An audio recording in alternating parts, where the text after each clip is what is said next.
Welcome to the Bofors, coming to you a bit late than usual today because of that all-important announcement about the delivery of vaccines into the country.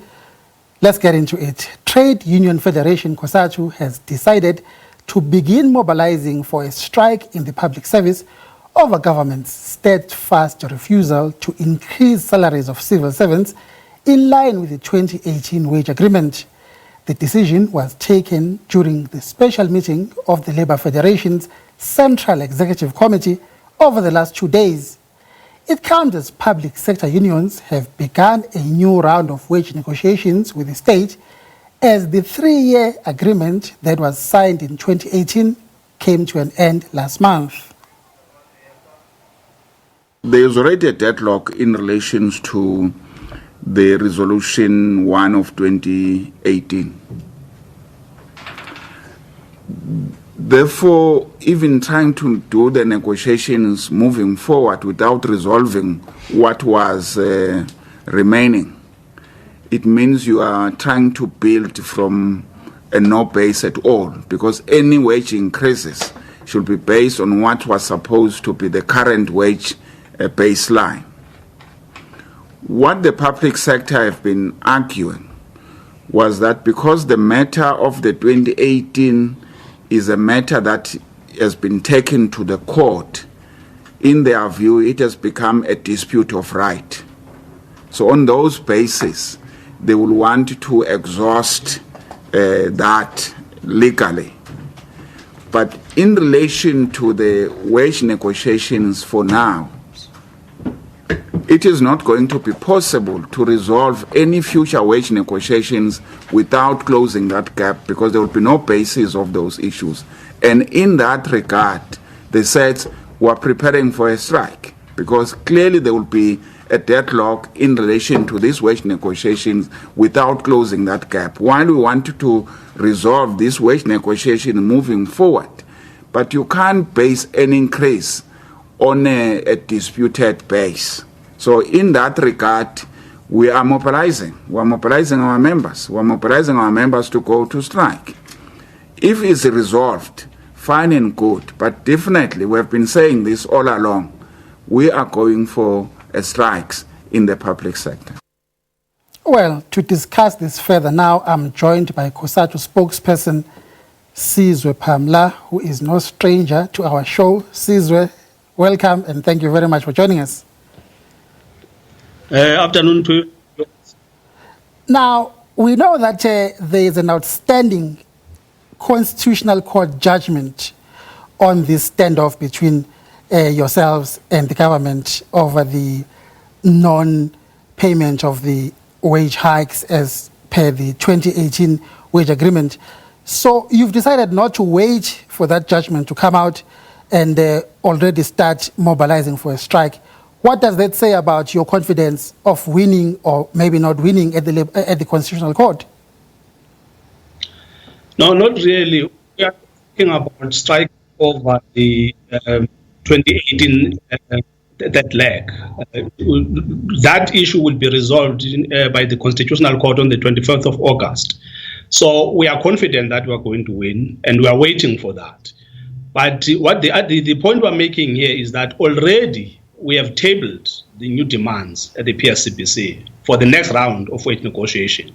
While we are waiting for the 24th of August, we are waiting for the employer to come and actually respond to our demands in anticipation of what government has already pronounced. Because what the point we're making here is that you go back to the midterm budget policy statement, you go back to the February budget speech, we've been told that the government is planning to impose a wage freeze. We have rejected that. And we have gone to PSCBC to table our demands. In anticipation of the fact that government is likely to take chances and try to push for a wage freeze, we are then saying there is no way we are going to allow a wage freeze to take place in the public service. We are waiting for them to come back, hopefully by the 15th of this month, to come and respond. Whatever response that they give will determine how we work together going forward. We hope that when they come back, they will come and present some response that will allow us to continue with negotiations. But if they come back and tell us that they don't have money and they are continuing with the wage freeze, then we are going to have a problem, which is why we're making the point that this time around, our position is that we are going to demand that government negotiate with us at the SABC. If government insists on imposing a 3-year wage freeze, then this is where things are going to get difficult, because we are prepared to mobilize. And in mobilizing, we will be mobilizing these workers to ensure that we push government to not just reconsider that decision, but to also take seriously the issue that has led us to go all the way to the Constitutional Court. Now, moving on to another important issue, current issue at the moment, you discussed the delays in the implementation of the vaccine rollout. In your statement, you say by now 1.2 million people, most of them health workers, frontline workers, should have been vaccinated, and only 250,000 have been vaccinated thus far. You slammed the government, you're calling them incompetent. We've just had the announcement now from the health minister that, in fact, everything is on track, vaccines are on the way. Are you satisfied with that?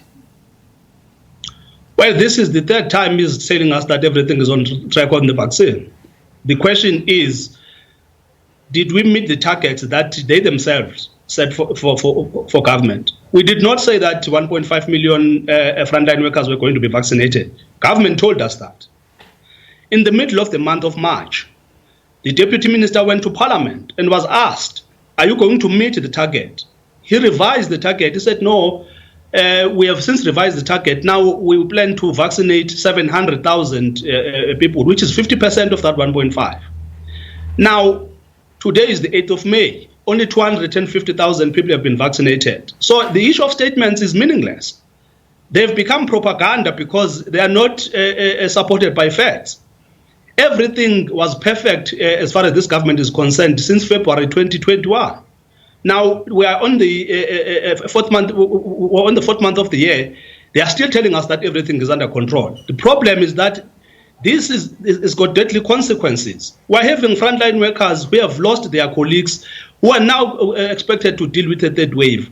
And all we hear is that everything is under control. This is just not acceptable.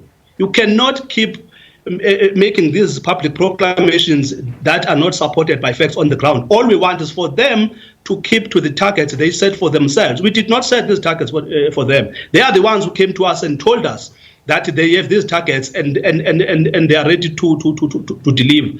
The fact that 4 months later we're still being told that everything is under control is ridiculous. Now, your list of grievances against the government, your alliance partner, the ANC government, seems a bit long.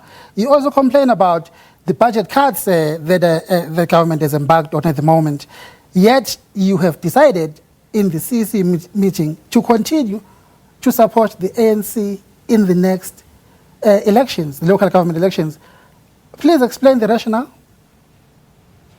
Well, firstly, you remember that our political program as a federation comes from the fact that we are not a shop floor organization, meaning that when we look at, when we assess the relationship between us and alliance partners, including the ANC, we actually look at the overall picture. So we debated this. Some of these issues, we believe, they are not mandated by the ANC, for an example.